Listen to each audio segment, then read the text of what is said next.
Hi. Hi, Nance. Hi, How are Beth. you? How are you? I just haven't seen you in like 5 minutes. I know. Again, we batch our podcast, so we do a couple at a time. We just finished wrapping up a really good one. So we are warmed up, we are fired up, and we are ready to get authentic. We are ready to go. Yes, on this concept of authenticity, which I have to say, I think I've gotten a bad rap. Not a bad rap, but I've written a lot and spoken out a lot about this word because for a while it was super trendy. Everything was authentic. It was authentic. People used it in their copy, they used it, and how to become your authentic self. And it's like, it's not a costume, it's not like a skill you learn or a hat you put on, right? Authenticity is, how do you accept being yourself at your best, flaws and all, as a human, knowing your individual unique purpose, right? And owning that that's who you are, that you to accept all the pieces of your puzzle. Nobody else has the same pieces. And so that's what makes you authentic. And it's not something you do, it's something you are. You don't say, oh, I'm going to become my authentic self. And I guess you could say that, but it's not like saying, oh, I'm going to go from being a representative to a supervisor, right? It's really just about being open to, okay, I'm going to accept I have some flaws, but I'm going to spend more time focusing on what my magic is. What do you I think? agree. Yes, and as you were talking, I was writing that down because I like it. It's not somewhere you go. You are always authentic. You are always you. So to me, I agree with you. I would add honoring who you are, right? Mhm. Like you said, accept, which yes, you have to accept and honor. Like Mhm. I say, step into it.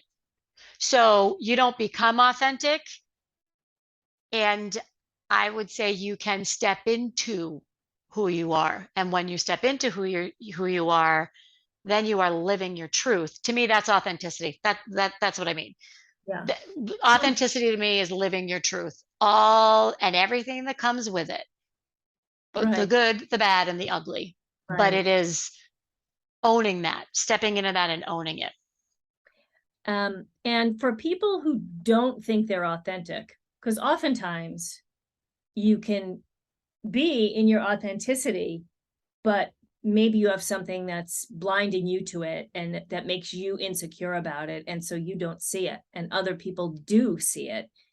Um, but I think that we all have places in our life where we learned to not necessarily be authentic, right? And so I grew up as an only child, but I feel like I see it in other people I know who have siblings, right? Where it's like, if I want a certain type of attention, I have to fall in line in this way because this is what other people expect of me.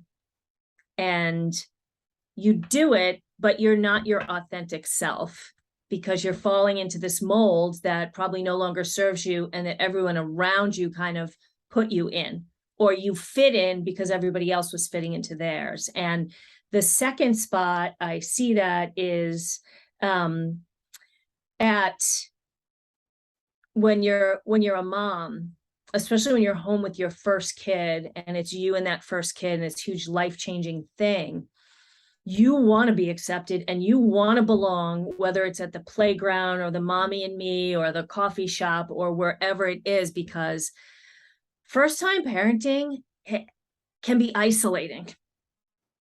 It can really be isolating and you really need to build those relationships. But sometimes there's some people pleasing that goes along with it, right? Because not everybody wants to raise their kid the same way, or not everybody feels the same way about breastfeeding, or not everybody, goes back to their pre-baby weight, or there's all these things. And it's like, I just want to be in this group so I'm not alone. And so I think it's important to ask ourselves, do we put ourselves in group situations where we feel we have to be someone else to belong there, because then you shouldn't be there. So much to agree with you there. It's yes. what I had written down was many people go through their whole life without stepping into who they are and without being authentic or stepping into really what makes them happy and who they are. There is no judgment. So let me back up. So there's no judgment there. So let's take a Stepford wife. I'm dating myself. So let's take what's a modern example of a Stepford wife? I'm trying to think. I'm watching this show on Hulu, Candy. Have you seen this show? And anyways, No. yeah. And it's back in the 70s. So this is great. This because this is what I wanted to talk about. We're not in the 60s anymore, where here is what you were supposed to be as a female or a male, right? Because we have male listeners, and this applies to them as well. If you were the male, you went out, you earned, your life was predictable, you did this, you had the car, you had the 2.3 children, you lived in the ranch house. That's gone and that doesn't exist anymore.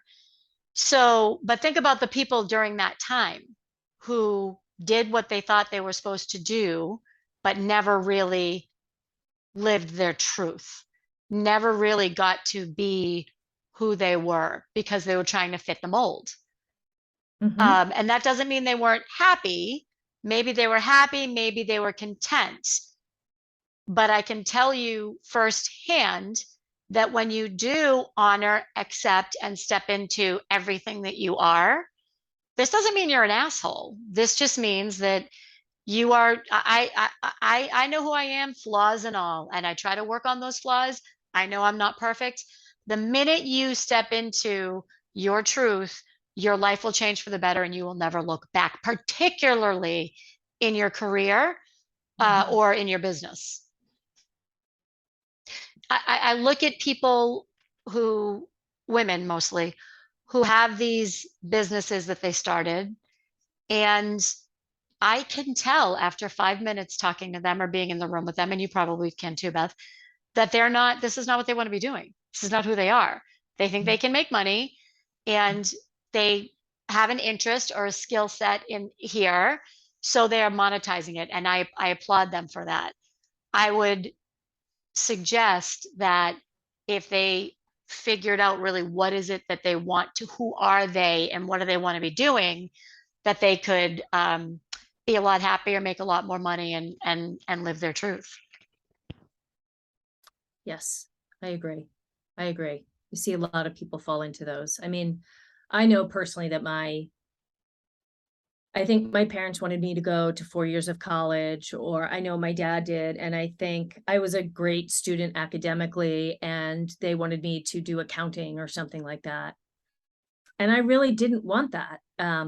I always had like this kind of creative streak, and I ended up going to school. I went to a high school that was also a trade school, and I went to be a hairdresser. And I mean, my mother was mortified that she couldn't tell people I was. Meanwhile, I went out and worked and made more money than she made at the bank she worked in, and that was never, it was like, I like this. This is what I want to do. I don't really care what your friends think. I think I always had a little bit of that. Like, no, I'm not doing that.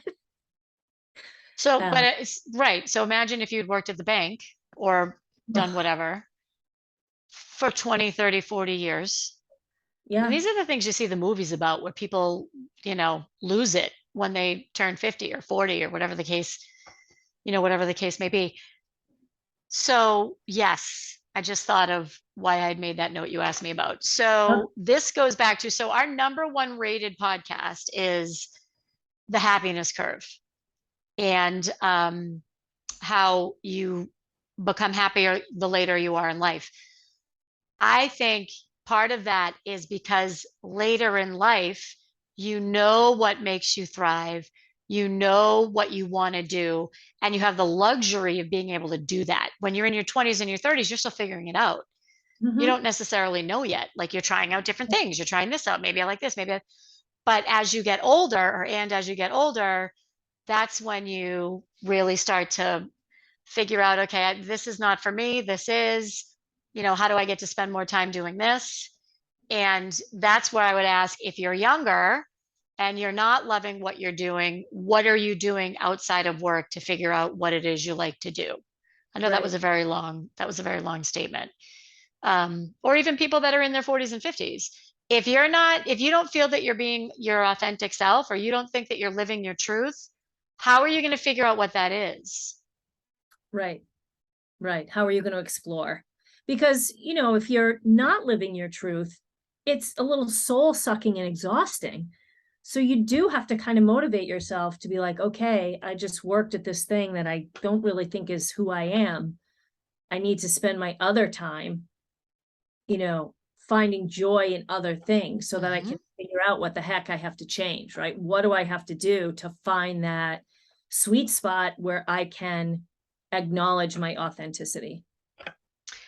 Conforming is exhausting Yeah, it sure is. because A, you're pretending, B, it feels icky, and C, you're not you're denying what you're supposed to be doing or who how you're supposed to be living. And once you get clear on it, and again, this isn't about being perfect. This is about doing what you're meant to do and what lights you up. And when you can do that, all this noise no longer matters. So like let's take your career as an example. So by your career, I mean either your business or if you're working for another company, your career. Once you figure that out and you get to step into that, much less bothers you, much less comes across your radar. I'm not saying that there's no noise, but it doesn't matter. The bullshit that goes along with either your peer group or your mastermind or your boss or whatever the case may be, it starts to fall away because you're doing what you love to do. And so it doesn't matter anymore. Is that Yeah. clear? Yes, absolutely. And the thing I want to say that makes me a little crazy about the word authentic and authenticity is that there really is no other word that you can replace it with, right? As a writer, I'm always like, oh, everybody's saying X, I'm going to find a different way to say it. And there's really no other word. The closest word for me is genuine, but it doesn't quite do it. So that's also been the frustrating thing for me when everybody's been saying authentic this, authentic that. And I also feel like if you have to say, I'm being my authentic self, you really shouldn't have to say it, right? It's Right. something other people see in you. It's an Right. energy that you give off. Um, so yeah, those are my other comments about ambition, about authenticity. Do you think you're seeing that word more, or do you think for some reason you're noticing it more? Um, well, I think it's calming down a little bit. But at first, when it first came around, I think everybody loved it. And there's a reason to love it. It's a fabulous word. It's just, are people using it? But you're right. Then I was like, oh my God, it's everywhere. It's in the refrigerator, it's under the bed. Everywhere is authentic and authenticity. Yeah. And Yeah. but it obviously shows that people want that. They want that concept of authenticity and they want to figure out, how do I get it? And I think the answer is you'll know that you have it when you don't have to be pointing it out anymore. I agree. And as you were saying, people want that. You don't just get it. You have to work for it. You Mm-hmm. don't get it. You got to go through a lot of work for that, a lot of self-reflection, a lot of difficult things to hear about yourself, a lot of uncertainty, a lot of soul searching to be able to figure that out. To your point, you can't wake up and just say, "Well, it's Tuesday, and I've decided today I'm going to be my authentic self," because you don't know what it is unless you do the work. Right. Yeah. And it's not selective like that. Like on some days you have it, and some days you don't. I also think that it requires courage because let's face it, if you're really going to be your authentic self, this is again, spoiler alert, there are people who may not like your authentic self. So what? So what? I mean, you can't everybody is not going to like you don't like everybody, right? Do you ever find yourself saying, I really want to like that person, I really want to, there's a couple cool things about them, I really want to like them, but there's something stopping me? Yeah, And I do. yeah, and it's whatever, they're not, if they're being authentic and it's not my vibe, it's just not my vibe. It doesn't mean I can't respect them, it doesn't mean I can't be nice to them, it just means that maybe we're not going to have this strong connection, right? You have to find the people you jive with, and you want those people to be being authentic, and you as well, right? Yes. I think if you choose to, I think you said it takes courage. I forget what you just said. To take the risk, right? To take the risk because it's a risk. You are 100% vulnerable. When you show up and you say, here's who I am, here's what I'd like to do, here's how I want to live my life. That's like a judgment beacon, right? Like, hey, everybody, please come judge me. What I have found, and this I'm thinking about a friend of mine who went after his dream, gave everything up to go after his dream. And I so admire him for this. I might get choked up actually. So admire him. And the people who aren't happy for him are jealous. They're envious and they're jealous because he did the work, he took the risk, and now he's living it and he's never been happier. So, that's a piece too, is maybe you're getting a little bit of flack because they couldn't do it because they didn't do the work or they didn't take the chance or whatever the case may be. So that's what I think about that, Beth. Right. Well, and I am going to say, the more we do these podcasts, the more you can see that there's overlap. Last week's podcast was about limiting beliefs. And if you want to be authentic, you have to get rid of them. So if you didn't hear the podcast last week, you should check out limiting beliefs because it definitely ties into this, to figuring out how will you be, or how can you feel your authenticity, right? How can you live it and embody it? And figure it out, right? Like Yeah, that's figure it out. yeah. Yeah. You said something about people judging you or people not liking you or not liking what what you're doing. I also think it goes back to who are you surrounding yourself with? And that goes back to your tribe, which I think we talked about last 2 weeks ago. Um, we have a podcast episode called Find Your Tribe. Anyway, it's as you start to step into who you are, you will lose people along the way. Mm, That is okay. They weren't your people. right. They liked and gravitated towards who you were in the box, the mold. They wanted that person, not the one that you came out to be. I'll tell you, it's okay because you will never, ever, ever look back, ever, ever. Not one time. Not one time. Not one time. Um, what else do we have? Oh, so any takeaways? Hmm. I have one if you're thinking. Okay, go ahead. Um, so this is actually in the book, but of course we would like you to buy the book. But if you don't want to buy the book, there is this is for people who are trying to figure out career wise. This is only career, and career is only 10-20% of who you are, whatever that number is for you. It's called the High Five Test. And if you go to high and the number 5test.com, there's a free version and there's a paid version. And the paid version gives you 30. The free version, I think, gives you like 8 or 7.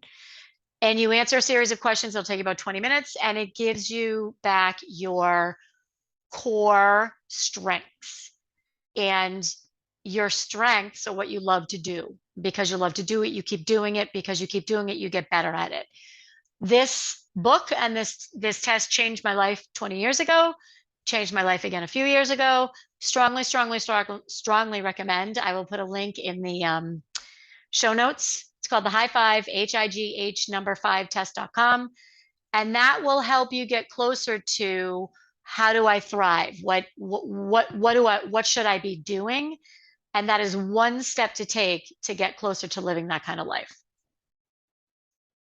Yeah, I love that. I've taken a bunch of different tests because I like to see what they all say, because some of them are more personality heavy and Mm-hmm. some of them are skill heavy and that sort of thing. And yeah, I want to add that one to because then when you have these things, you can, ask yourself, if you're feeling off, am I living in my strengths? Am I living in my positive qualities and personality characteristics? You can look at the list and say, I didn't do that today. I didn't really use that as my guide today, right? Because, we all have days where we buckle in some way, or Mm-hmm. Mm-hmm. we think the easy way out is just going to be this or whatever.